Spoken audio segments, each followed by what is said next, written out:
What's up, guys? So we've been talking about this James Charles stuff for like the last week, and I feel like a lot of tea has just slipped through the cracks. Today, we're talking about all your problematic faves like Jeffree Star, Tana Mojo, and TikTokers. It's a mess, so let's get into it. Exposed. You're exposed. You're exposed. You are exposed. Exposed. You are exposed, sir. I'm going to expose you. Expose you. Oh my god, expose you. So let's start off with Jeffree Star. A few days ago now, Jeffree tweeted, "He loves when I wear red. I love when he wears nothing." So in the picture on the screen, there's clearly a very happy man there, and in the other picture is Jeffree's red wig in that same towel. I swear, Jeffree loves getting people talking this way. We all remember with his last boyfriend, he posted that photo of him not showing his face, but the internet found out who it was instantly just by his tattoos. Well, people are doing the same thing with this photo, but it's even crazier. People were matching moles, ab location, beard length, location, and guys, you're gonna pass out when you hear who people think this is. People have somehow come to the conclusion that it's Trisha Paytas' ex-boyfriend, Sean Vanderwilt. Multiple people in the comments were all guessing it was Trisha's ex, and even Perez Hilton thinks it is, tweeting, "Sources tell me that Jeffree Star's new man is Sean Vanderwilt. Match made in hell." Even mainstream media like MTV is picking up on this story, so I'm just over here like, wait, is there actually any truth to this? To make the situation even more suspicious, Sean commented under one of Jeffree Star's pictures saying, "Bam, I'll take you to the candy shop." If you guys haven't been around for that long, Sean is Trisha's ex from like 3 years ago now, and the breakup with him is kind of what birthed the kitchen floor videos. I'm pretty sure Trisha and him made up and had a friendship after the breakup, but during the breakup, it was really messy online and Trisha was pretty hurt. If Jeffree actually went and did that with Sean and posted it publicly, you just know it was only to get back at Trisha. I'm not saying it is Sean, but if it is and he's posting that online, there's only one reason, and that's gotta be to get people talking. Someone commented under Jeffree's post and said, "Ugh, work on your products, not your image. We don't care. Your last launch was boring." I've noticed quite a few people making comments about Jeffree's recent launches and calling them boring. If you remember 2 years ago now, whenever Jeffree launched a new line, it was always highly anticipated and normally sold out within a few minutes. And now you just don't hear about it as much as you used to. So overall, I can't say it's 100% Sean, but during the time this happened, he was posting videos in hot tubs in houses near where Jeffree lives. So maybe Jeffree saw that and said, "Come on over." I almost think it might not be true, because if it was Sean, I feel like Trisha would have gone off on TikTok by now, or maybe she just truly doesn't care. Moving on, let's talk about Tana Mojo. I feel like every year around this time, Tana tries to launch something that she claims to have put her heart and soul into, and then once she makes her money, she never talks about it again. Like her perfume, for example, she hyped it up so much, didn't even care enough about the product to show up for her own launch date, and once she made her money, we never heard about it again. Well, it's that time of year again, because Tana announced her newest scam, her newest product on Twitter. No, it's not no free shipping chain. Room 13 x Tana Mojo necklace is finally dropping in 24 hours for pre-order. This is truly the highest quality thing I've ever made after changing 500 prototypes. I love it and I can't wait to see it on all of you. She posted a few pictures of this high quality necklace, and besides it being hideous, do you guys see anything wrong with it? That little cross above the leaf has caused some major backlash. People are saying it looks just like an iron cross.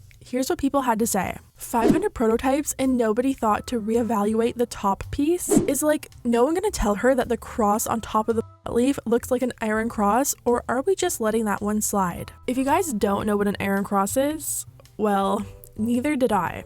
So of course I went over to Reddit to see what people had to say on the history of it. So it sounds like there used to be no negative stigma attached to it, then World happened, and now there is stigma around it and it's seen as a negative symbol. So why is Tana even risking using it? Well, some people are saying that she's pretty much doing a knockoff of a popular necklace called Vivienne Westwood. These necklaces are apparently really popular and they go for around $160 to $200. Since Tana's necklace is pretty much a knockoff, it must be way cheaper, right? You'd think so, but it's actually $100. You can literally go on any website and get this drop shipped to you for like $4. At this point, if you're actually going to pay $100 for this, it must just be because you want to hand Tana your money for whatever reason I'll never understand. Finally, let's talk about Addison Ray. There's been some speculation going around that Bryce Hall cheated on Addison Ray. Bryce was seen at dinner with none other than our fave Tana Mojo, and it looked like he even bought her flowers. Addison was also there at the same time with Dixie, and they never even interacted. As if things weren't suspicious enough, later on Addison tweeted, "Buying myself flowers, what should I get? Preferably not white or red roses." Anyways, Bryce tried to clear up the rumors, tweeting, "I didn't cheat on Addison." There were even more rumors about Bryce cheating on her with Samantha Salvador during a trip to Las Vegas. Samantha cleared up these rumors on her own on Instagram, saying they were just together strictly for business, and claimed Bryce was actually talking to Addison for most of the time they were together. So I actually met Bryce and his team and the boys like that night because I was connected by a really good friend of mine to go there for work. It was a business networking type of thing, and I was with my friend and Bryce's team pretty much all night up until like 2 a.m. And from the space that I was with all of them, there was nothing that happened that I constituted as disloyal at all. He was on FaceTime with Addison multiple times, and yeah, like even serenaded her with the piano and whatnot, and like nothing that I would ever think is disloyal.